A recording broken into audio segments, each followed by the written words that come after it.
Hello, everybody. Welcome to the channel. If you haven't seen me before, which is probably most of you, welcome. Thank you for checking me out. Today, we're going to be getting the chance to talk about a piece of music from the singer-songwriter Billie Eilish. Her third studio album, Hit Me Hard and Soft. I got the chance to go and listen to this album the night before it released, due to the fact that Billie Eilish was doing some AMC listening parties all around the states, and I happened to be in one of the areas that had an AMC with it happening. Not really much more to say before this album review starts. Yeah, thanks for being here, and I hope you enjoy. Let's get into it. The first song on this album feels very samey if you've listened to Billie before, and that's not really a bad thing because I do enjoy her falsetto quite a bit. But this song really doesn't do anything special for me. It does set up the album quite well, and it does give some context as to the sort of feelings that she's going to be discussing throughout this album. But for me personally, I don't see myself going back to it. The next track we have on this list is Lunch. Let me just start this off by saying Lunch is my favorite track on this album, so what I'm about to say is going to be incredibly biased. But this song is amazing. Everything about this is produced really well. All the instruments are mixed perfectly. There's no loudness war going on. It just feels very cohesive, very easy to listen to, very easy to go back to, very easy to recommend. I love it. It's great. I definitely would recommend this song if you've never listened to Billie before, or if you've never listened to this album and you want to get a general vibe as to what you're going to get going into this album. It is an amazing song. I could not recommend it more. Next up on the track list, we have another absolute banger, Chihiro. This song has a nice, very sort of electric pop punk sort of feel going on here with the subdued guitar instrument on the background. Um, to me, it feels like there's a lot of rhyming words just to rhyme, but I don't necessarily think that's a bad thing because the entire sort of energy that she brings to the track really carries it beautifully.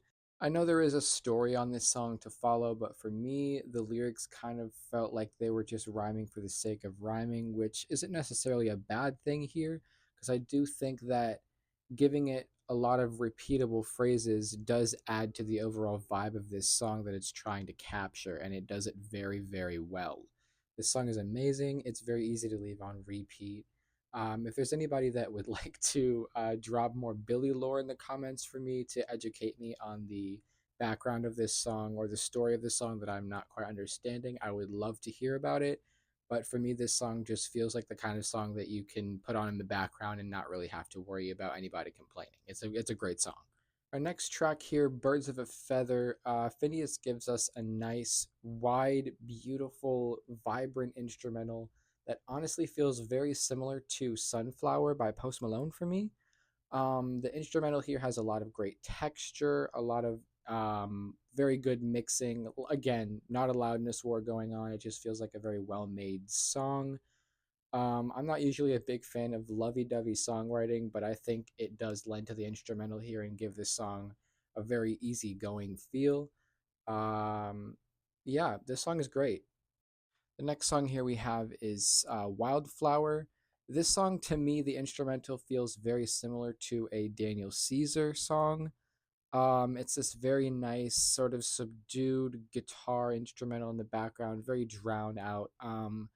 I do enjoy this song a lot, but I don't think it's the kind of song that I'm going to be listening to a lot. I feel like I have to be in the right mood for it.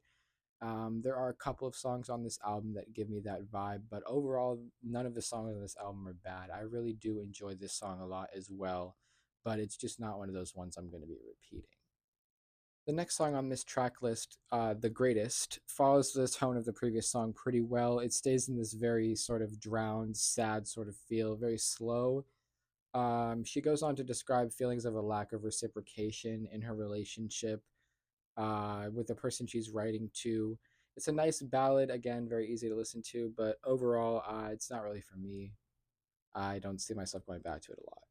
The next song on this album, and prepare for me to butcher the pronunciation, L'amour de ma vie, picks up the energy here again, giving us a nice catchy guitar riff before filling itself out into a nice, full, and vibrant instrumental that Billie sings very nicely over, giving us lyrics about how she feels as though her relationship might not have been as real as she thought, and giving us lyrics in the chorus detailing how she was lying to her partner when she told her that they were the love of her life. The song closes with lyrics that may be in reference to her ex and the things that happened between her and them before going into our next song, The Diner. The Diner feels very Melanie Martinez influenced for me. It has a lot of carnival feel to it, which for me personally is not a bad thing. Billie's energy on this song is so bossy and so attention grabbing and so in charge. And I just wanted the theater to replay this song when I heard it the first time, just so I could hear it again. It really is one of those songs that is just so much fun to listen to on this album. I cannot hear it enough. It's so good. The song ends with a phone number being repeated, which my girlfriend and I did call. When you call it, it gives you a little voicemail. It's kind of like Billie doing a voicemail prank back in the day where you just go, hello, hello. No, I'm just kidding. I'm not here. It's basically just one of those, but it is very cute. It's very nice that she did something for the phone number thrown in the video. I think it was very cool. Our next song on the track list, Bittersuite, brings back the ballad vibes, but honestly, out of all the ballads on this track list, I enjoyed this one the most. The lyrics here are very, very well written. There's a lot to unpack. Throughout the song, she gives us lyrics of feeling like she wants to fall in love with this person, but also protect herself at the same time. Makes for a nice bit of vulnerability before switching to the second half of this song, which gives us a more reggae feeling instrumental, but doesn't really differ very much lyrically from the first half. This song, like I said, does make for a nice, charming bit of vulnerability on the album. The instrumental here slows down before building up to the last song on the album, Blue. I really wish I had more to say about this song other than it's well produced. Sonically, it's a very great song. There's a lot of things that make it very nice to listen to. I just don't really see myself listening to it again. The bar was kind of high with the rest of the album, and closing the album out with this song, for me, kind of just felt pretty lackluster. There's nothing too special about this one, but it is nice to listen to. I just don't see myself recommending it or listening to it again. Overall, this album was an 8.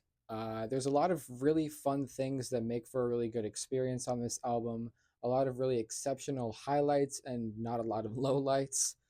Having come to this album only really hearing Billie for her popular songs like Bad Guy and like Ocean Eyes from way back when I was still probably like 13 or 14. Um, this album is very different from those songs. And it feels very, very refreshing if you were wanting to get into her music, but not wanting to hear the same things as you've heard before. I wasn't disappointed at all. It is fantastic. Thank you guys so much for coming along with me for this video. If you made it this far, please make sure to leave a like and a comment below letting me know what your thoughts were on this album if you listened to it yourself. Yeah, thanks for coming and see you in the next video. Peace.